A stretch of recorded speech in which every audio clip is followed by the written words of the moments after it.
Recent global developments have raised alarm over the growing risk of a large-scale international conflict. In Ukraine, reports indicate that North Korean soldiers are now fighting alongside Russian forces in the Kursk region, resulting in heavy casualties. The conflict has taken on a new dimension, with multiple countries involved. Meanwhile, the United States has given Ukraine the green light to use ATACMS missiles, enabling strikes deep within Russian territory.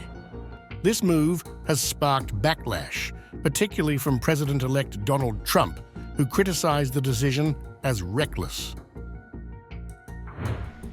In the Middle East, tensions are reaching a breaking point. Iran has officially entered the conflict, further complicating the already fragile ceasefire talks. In Syria, the situation is unraveling, with rebel forces pushing towards Damascus. President Bashar al-Assad has fled to Russia, where he has sought asylum. Turkey is also backing opposition forces to overthrow Assad, adding another layer of complexity to the regional turmoil. These developments are not isolated. The involvement of North Korea in Ukraine, US weaponry being used against Russia, Iran's influence in the Middle East, and the collapse of the Syrian government are all part of a broader geopolitical puzzle.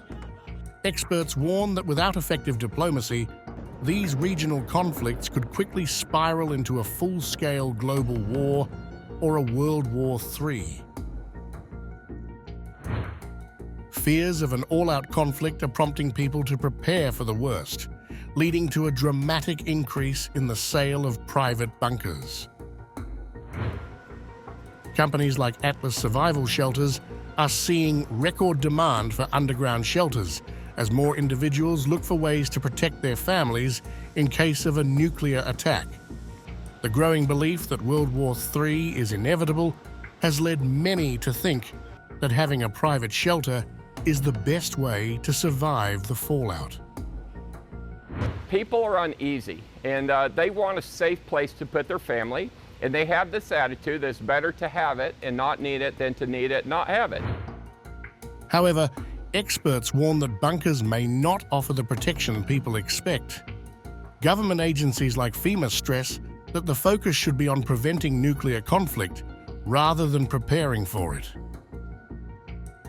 Underground bunkers, if we ever get to a point where there's all-out nuclear war, aren't going to protect people. And instead, we ought to be investing our resources and our energy trying to talk about a freeze initially, and then finding ways to engage countries that possess nuclear weapons. As the bunker business booms, the real question lingers. Are these underground shelters a practical solution, or simply a sign of a world on the brink, desperately grasping for a false sense of security?